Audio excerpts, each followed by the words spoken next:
मी बाळासाहेब गणपत आहे, पुणे जिल्हा ग्राहक संरक्षण कक्षाचा जिल्हा अध्यक्ष.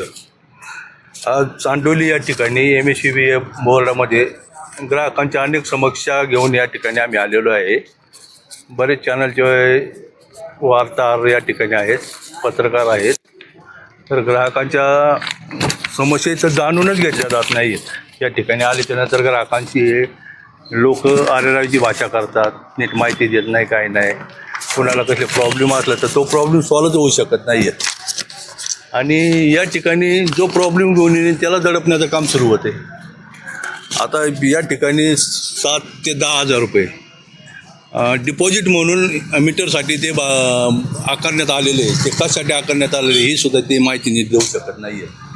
कशासाठी का आणि काय सांगतात, डिपॉझिट जे घेतलेलं आहे ते काय म्हणतात का आम्ही यांचे कुणाचे बिल कमी आलं तर ते त्याच्यात ॲडजस्ट करीत असतो. तर हे या ठिकाणी जर लाईट बिल आपण ग्राहकांनी भरलं नाही तर 3-4 दिवसात लगेच 2-3 दिवसात त्यांचं लाईट बिल कट केलेलं जातं. मग हे डिपॉझिट घेतलं असं पुढे जातं लोकांचं.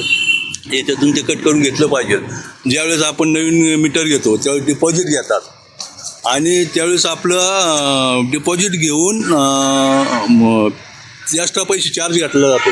आणि आता त्यांच्या मीटर याच्यावरती बिलावरती अतिभार म्हणून किंवा तुमचं सुरक्षा ठेव म्हणून हे पैसे एक्स्ट्रा आकारले जातात.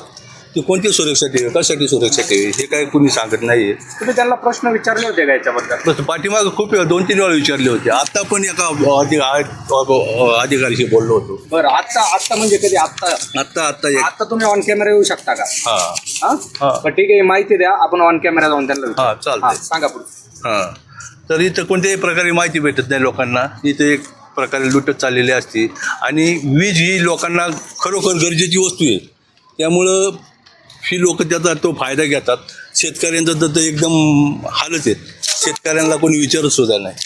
शेतकरी ते किंवा आला किंवा इतर कोण बाहेरचे लोक आले तर त्याचा विचार करतच नाही लोक. तर याचा वरिष्ठ अधिकाऱ्यांनी सर्वांसाठी योग्य तो न्याय द्यावा हीच ग्राहक संरक्षण कक्षातर्फे मागणी आहे आपली. जय महाराज. डिजिटल मीटर बसवलेले आहे, हां तर याबद्दल काही तक्रारी आहेत का तुमच्या? डिजिटल मीटर बद्दलही तक्रारी आहेत लोकांच्या. काय तक्रारी नेमक्या? मीटर बिल जास्त येतं, फास्ट चालतं ते बिल जास्त येतं. जवळजवळ दीड पटीने ते बिल वाढलं जातं.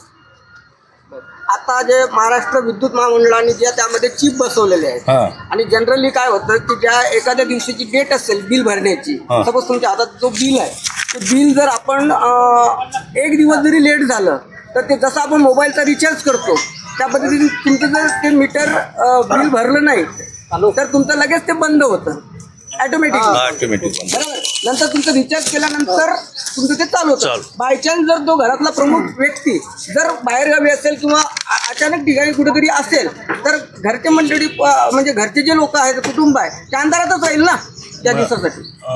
त्यांनी काय केलंय, मी एका अधिकाऱ्याशी बोललो होतो तर ते काय म्हटलं, आम्ही एक 5 दिवसाचा अवधी दिलेला आहे.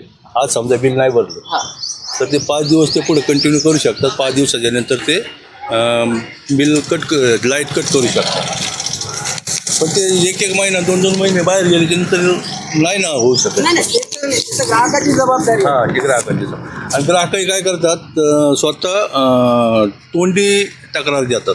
लेखी तक्रार कोणीच देत नाही. लेखी तक्रार दिल्या तर आम्हाला त्याच्या विरोधात पाऊल उचलता येतं. तोंडी तक्रारला महत्त्वच नाही ना. तुम्ही आता ग्राहकांना काय आव्हान करता शिवसेना ग्राहक कक्षाच्या वतीने? आम्ही ग्राहक कक्षाच्या वतीनं आवाहन करतो की तुम्ही जे तक्रारी देता त्या लेखी स्वरूपात द्या. आणि तुम्ही स्वतः येऊन इथे नेमकं काय घडतंय हे तुम्ही स्वतः पण पहा. काय करतात, समजा माझं बिल आहे, मी यांच्याकडे बिल देतो, हे बिल भरायला जातात. यांना काही माहिती नसतं बिल नेमकं काय भानगडी काय नाही, त्यांना सुद्धा माहिती नाही. मग त्याच्यामुळं ग्राहक आणि इथले अधिकारी यांचा समन्वय भेटत आहे. आणि अधिकारी तर नसतात तिथे समन्वय साधण्यासाठी अधिकारी नसतात. आता पण तुम्ही जाऊन पहा किंवा जाऊन आले तर अधिकारी नाही जे कुणी अधिकारी नाही. तुम्ही सांगितलं पण ID नाही, कोण कोणा काय काम करतोय काय नाही हे काहीच नाही. त्यांचं म्हणजे एकदम मनमानी कायदा झालेला आहे.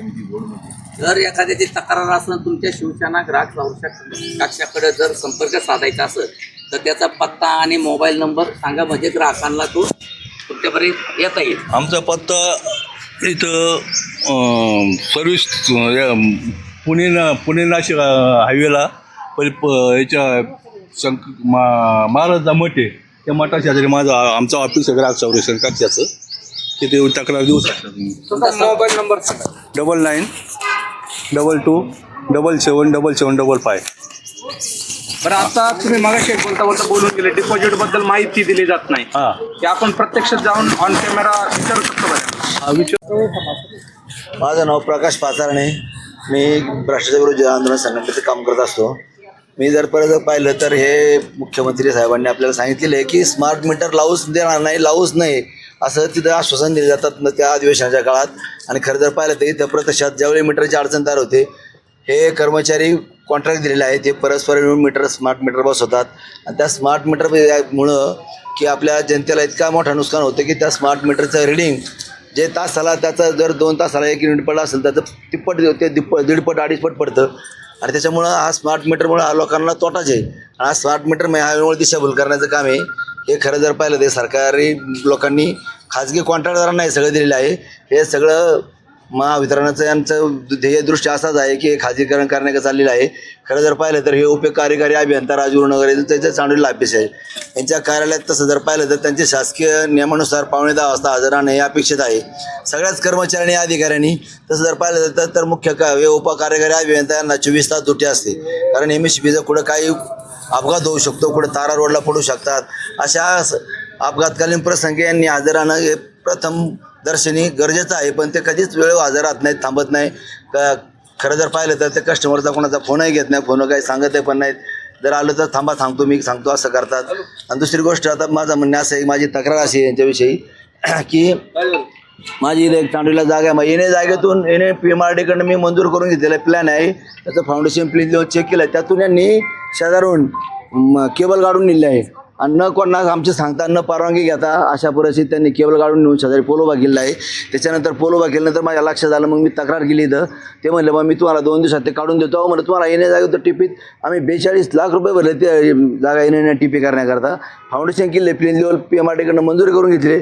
तुम्ही इथून नेलीत कशी काय केवळ आम्हाला न विचारता? तर नेली तर नेली, पण त्यांनी तू शेजारी त्या फाउंडेशनला खेटूनच पोलोबा केला आहे. बरं, पोलोबा केलेला आहे म्हणजे तो आता 440 व्होल्टेजचा टावरचा पूल आहे. तर ते आता मला त्यांनी काढायला दिली की आज सुद्धा दिले, पण अजून त्यांनी महिना झाला का काढलेलं नाही. काढतो नुसतं म्हणतात.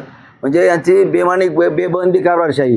कसं असतं की कुठल्याही शेतकऱ्याला कुठल्याही जमीन मालकाला कळून द्यायचं नाही आणि काही सांगायचं नाही. परस्पर आपलं काम करायचं. झाल्यानंतर म्हणायचं आता त्याला झालं, आमचा काही इलाज नाही, तुम्हाला फार पडतं आम्ही त्याचं बिल देऊ, पोलचं काय भाडं असेल ते देऊ. पण 1% कुठल्याही पण आतापर्यंत झालेलं नाही, केलेलं नाही. त्याच्याविषयी काय करणार? मी त्यांना जोडून दिलं नाही काढा तर मी त्याचं कट करून टाकणार खरून गॅस वेळीने. मी त्यांना प्रत्यक्ष देऊन सांगितले, लिखी दिलेले आहे. तुम्ही जर एवढे वेळ कालावधीत नाही काढला तर ते ठीक आहे म्हणलं, 15 दिवस आपण अजून 15 दिवस थांबू शकतो. आपण पण जरा समजत भूमिका घेतली पाहिजे. कारण कसं होतं, लाईट ही सगळ्यांची अत्यावश्यक गोष्ट आहे.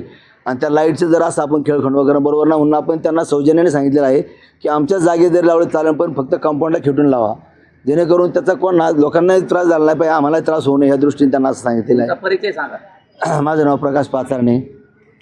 भ्रष्टाचार विरोधी आंदोलन अण्णा हजारे संघटनेत काम करत असतो. मी आतापर्यंत बरेच वेळा आम्ही ह्या MSCB कार्यालयासंदर्भात बरेच वेळा आंदोलनं केलेली आहेत, तक्रारी दिलेल्या आहेत. पण तसं पाहिजे म्हणावं असं काय त्याच्यावरती सोल्युशन निघत नाही. हे फक्त तात्पुरतं मलमपट्टी म्हणून तात्पुरतं त्याच्यावरून हे करतात, पण पुढं जसे आहे तशी परिस्थिती राहतात. सुरक्षा कवच विषय तुम्ही सांगा ना. कमर्शियल मीटर आहे, हां, मग ते सुरक्षा कवच तुम्ही त्या लाईट बिल मध्ये ऍड करणार का सवलत देणार नाही? बरं, तर काय करणार त्याच्यावर तुम्ही सांगा त्याच्याविषयी माहिती. त्याच्यावेळेस सुरक्षा कवच आपली